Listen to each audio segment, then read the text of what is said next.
No, I believe that we find that anything which is popular, they do have enemies. Yeah. And Allah says in the Quran that every prophet had an enemy. And Muhammad Sallallahu Alaihi Wasallam, being the last prophet, will always have an enemy. So I feel that people like Donald Trump, they prove the Quran right. Allah says in Surah Furqan, chapter number 25, that there will be an enemy for Muhammad Sallallahu Alaihi Wasallam. And since Muhammad Sallallahu Alaihi Wasallam, his message is going to be till eternity, there are bound to be critics and enemies of Islam and of Prophet Muhammad.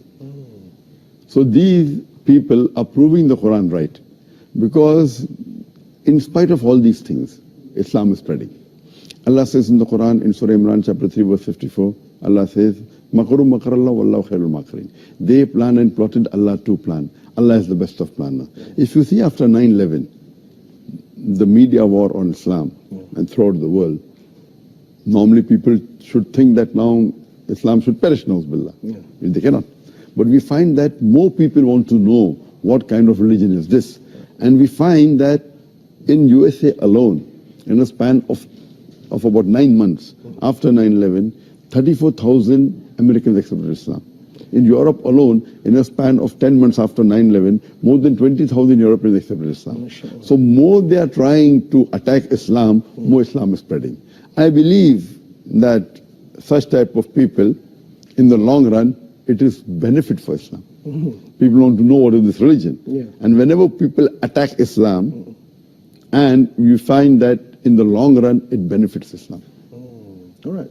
That's fantastic. Now, Dr. Zakir, do you agree if I say that now Muslims are caught up with efforts to restore the image due to Islamophobia campaign in the West? So because of this, they forget to promote noble values of Islam. Yes, I do agree with you. Yeah. Many a time we Muslims being emotional, we fall into the trap. For example, we know what happened in the Danish cartoons. Yeah, Danish. It is wrong what they did. We found that most of the Muslim organization, they left everything what they were doing and they were concentrating on that. They were protesting. Fine, we should protest. But that doesn't mean that we stop our activity. So if an organization was suppose doing 100 points work, they focus all their attention on replying to the Danish cartoon, and out of 100, they only do 5 points work. So imagine if all the organization do that, it will be a loss for the Muslim Ummah. What we require, there should be specialized organization to take care of this. And I've given a talk on this, how this should be dealt. What we do, we become emotional. Fine, we disagree with it. But don't become so emotional that whatever positive work you are doing, you also stop that. So if we are attacking Islam, we don't leave everything. You leave everything and you only go and reply to that. I mean, for example, as I told you earlier, that anyone that is popular, they're bound to be criticism on him. I mean, for example, if you go on the Google and if you type my name, there'll be about approximately 15 million websites which has my information. I would say approximately 15 to 20% would be against me. So when a person gets popular, there are bound to be enemies. Initially, I had a perception that when anyone gets popular, the percentage of enemy remains the same. For example, if there are 100 followers, then 1 is enemy. If you have 1,000 followers, then 10 is enemy. If you have 1,000,000 followers, then there will be 10,000 enemy. The 1% remains the same, or 2%, or 10%, what the percentage, it remains the same. But later on, I realized that it's not like that.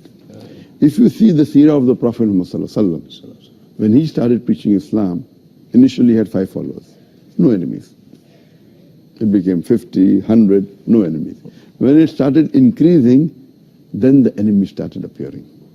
Today, the most popular human being in the world is Muhammad Sallallahu Alaihi Wasallam. Even according to Michael H. Hart, even according to non-Muslims, the most influential human being in the world is Muhammad Sallallahu Alaihi Wasallam. Today, if we know that there are about 1.8 billion Muslims, and maybe another 100 more million, maybe non-Muslims who may be liking Muhammad Sallallahu Alaihi Wasallam, you can say 2 billion Muslims who may be liking Muhammad Sallallahu Alaihi Wasallam. But those who are against Muhammad Sallallahu Alaihi Wasallam will be more than 2 billion. So because of the popularity, then the percentage of enemies keep on increasing.